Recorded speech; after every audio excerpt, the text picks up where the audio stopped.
danger পখিলা হ'ব লাগিব আকৌ ন হাহা এইটো ডেঞ্জাৰ পখিলা প্ৰাণদীপে বৰ ডেঞ্জাৰ গান বনাই দিলে দেই বাৰু তোক কথা এটা সুধো তই ক'ব পাৰিবি নাই বাৰু সৰস্বতীয়ে কি পিন্ধিছিলে হেই অকৰা সেইটো কিবা নজনা কথা নেকি শাৰী পিন্ধিছিল আকৌ পাৰ্বতীয়ে কি পিন্ধিছিলে পাৰ্বতীয়েও শাৰীয়ে পিন্ধিছিল মা দুৰ্গাই কি পিন্ধিছিলে মা দুৰ্গায়ো সেই শাৰীয়ে পিন্ধিছিল পিছে এটা কথা নহয় তই কি এইবিলাক আবুল তাবুল বকি মোক কিবা কিবিখন সুধি আছ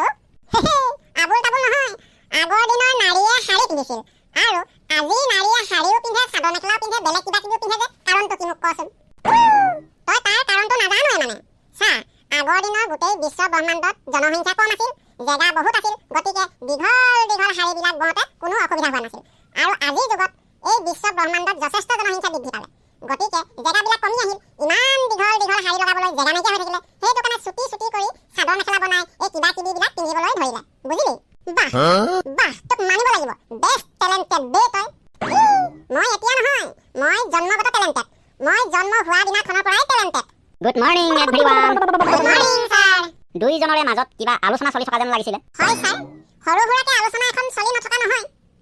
হয় নেকি এনেই কিহৰ ওপৰত আলোচনাখন চলি আছিল বাৰু ছাৰ বিশেষ ইমান ডাঙৰ কথা নহয় এই শাৰী আৰু নাৰীৰ ওপৰত ভিত্তি কৰি আলোচনা অকণমান কৰি আছিলোঁ বাহ ঐ শাৰী আৰু নাৰীৰ ওপৰতো আলোচনা কৰিব পৰা হৈ গ'লে নেকি তহঁত হয় ছাৰ অলপ অলপ কৰিছোঁ আৰু আগলৈ অলপ বেছিকৈ পাৰোঁ নেকি বেষ্ট এনেকৈ হ'ব লাগে নোৱাৰাটো অলপ অলপ সদায় ট্ৰাই কৰি থাকিব লাগে তেতিয়াহে এদিনাখন গৈ তহঁতেও ডাঙৰ মানুহ হ'ব পাৰিবি বুজিলি হয় ছাৰ বুজিলোঁ তেতিয়াহ'লে তহঁত দুটাৰ ভিতৰত কোনটোৱে পাৰ মোক কথা এটা কচোন নাৰী আৰু তৰকাৰীৰ মাজত পাৰ্থক্য কি বাৰু সেইটোতো তেনেই সাধাৰণ ছাৰ দে সাধাৰণ যদি ক তেতিয়াহ'লে শুনক ছাৰ নিমখ নহ'লে তৰকাৰী নষ্ট মেকআপ নহ'লে আকৌ নাৰী নষ্ট বাহ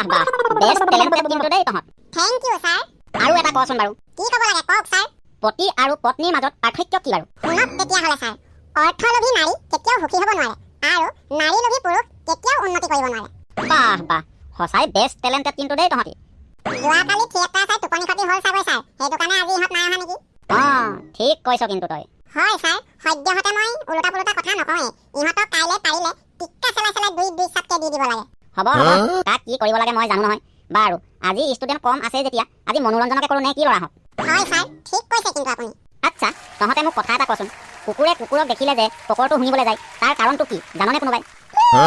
সেইটো মই জানো ছাৰ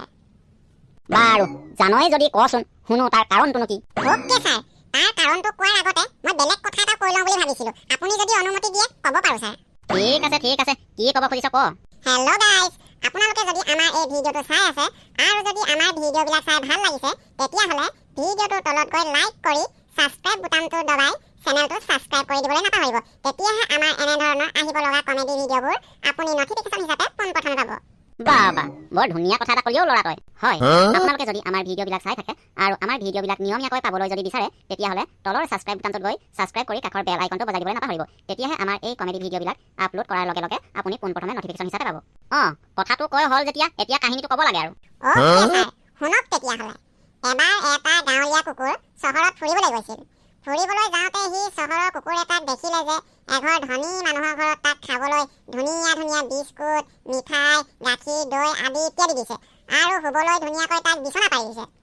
তেতিয়া গাঁৱলীয়া কুকুৰটোৱে চিন্তা কৰিলে আমিতো এনেকুৱা ফেচিলিটিত খাবলৈ শুবলৈ নাপাওঁ গতিকে সিও কুকুৰ আমিও কুকুৰ সি যদি সেইবিলাক সুবিধা পায় আমি সেই সুবিধাবিলাক কিয় নাপাওঁ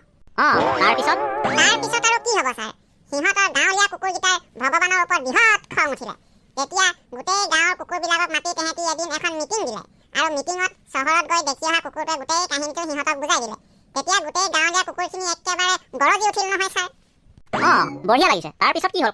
তাৰপিছত কি হ'ব আৰু ছাৰ সিহঁতৰ মিটিঙতে তেহেঁতি এখন কমিটি গঠন কৰি ভগৱানলৈ এখন চিঠি লিখিলে চিঠিখনত লিখিলে যে গাঁৱলীয়া কুকুৰবিলাকে আনৰ গুৰ খেদা শিলগুটি চকৰা আদি খাই ফুৰিব লগা হয় আৰু টাউনৰ কুকুৰবিলাকে কিয় ইমান ধুনীয়াকৈ বিচনাত শুই দামী দামী মিঠাই বিস্কুট খাবলৈ পায়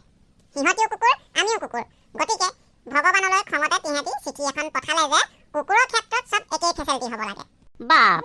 বঢ়িয়া লাগিছে দেই তাৰপিছত কি হ'ল হ'ব আৰু ছাৰ সিহঁতে চিঠিখন লৈ ভগৱানৰ ঘৰলৈ বুলি ৰাওনা হ'ল গৈ আছে পৰ্বত পাহাৰ পাৰ হৈ গৈ ভগৱানৰ ঘৰটো পাওঁ হওঁতেই নদী এখন পালে নহয় ছাৰ সেই নদীখন পাৰ হৈ যেনিবা সেই ভগৱানৰ ঘৰটো পাব এতিয়া সেই নদীখনত দলং নাই নাও নাই একো নাই পাৰ হ'ব কেনেকে তেতিয়া তেহেঁতি আলোচনা কৰিলে যে তেহেঁতৰ মাজৰ যোনটো শকত ডাঙৰ কুকুৰ আছে তাৰ পকৰত চিঠিখন পকাই পকাই ভৰাই দিয়া যাওক আৰু সিটো পাৰত গৈ চিঠিখন উলিয়াই ভগৱানক দিয়া যাব নহ'লেতো তেহেঁতি মুখত লৈ গ'লে চিঠিখন তিতি থাকিব সেইটো কথা চিন্তা কৰিয়েই শকত আৱত কুকুৰ এটা চাই তাৰ পকৰত ঠেলি ঠেলি ভগৱানলৈ লিখা চিঠিখন ভৰাই দিলে তাৰপিছত কচোন ক তাৰপিছত তেহেঁতি সাঁতুৰি সাঁতুৰি গৈ যেতিয়া ইপাৰ পাই ভগৱানৰ ঘৰৰ মুখৰ আগত ৰখি এতিয়া চিঠিখন উলিয়াবলৈ তেহেঁতৰ লগৰ কুকুৰটো বিচাৰিছে লগৰ কুকুৰটো নাই নহয় ছাৰ তাৰ পকৰত ভৰাই দিয়াৰ লগে লগে সি দুৰ্বল হৈ যোৱাৰ পিছত সি সাঁতুৰিব নোৱাৰিলে সি সেই নদীৰ পানীত উটি গুচি গ'ল এতিয়া তেহেঁতি ইটোৱে ইটো পকৰত চাই সিটোৱে সিটো পকৰত চাই চাওঁতে লাষ্টত চিঠিখন নেপালে নহয় ছাৰ নোপোৱাৰ পিছত এতিয়া কি কৰিব চিঠিখনে যদি নেপালে ভগৱানৰ ঘৰলৈ গৈ এতিয়া লাভ নাই গতিকে ভগৱানৰ ঘৰৰ সন্মুখৰ পৰাই গোটেই মখা ঘূৰি গুচি আহিলে আৰু সেইকাৰণে আজিও কুকুৰে ইটোৱে ইটো পকৰটো শুনি থাকে সেই চিঠিখন সিহঁতে যিদিনাখনেই উদ্ধাৰ কৰিব সেইদিনাখনেই সেই চিঠিখন লৈ সিহঁত ভগৱানৰ ঘৰলৈ যাব এতিয়া বুজিলেনে ছাৰ বাহ বুজিলো বেষ্ট টেলেণ্টেড সাধু এটা কৈ দিলি অ' বোপাই মনটো কিবা একদম ৰঞ্জিত লাগি গ'লো থেংক ইউ ছাৰ ল'ৰাহঁত তেতিয়াহ'লে আজিলৈ ইমানতে সামৰিলো bye bye tata bye bye sir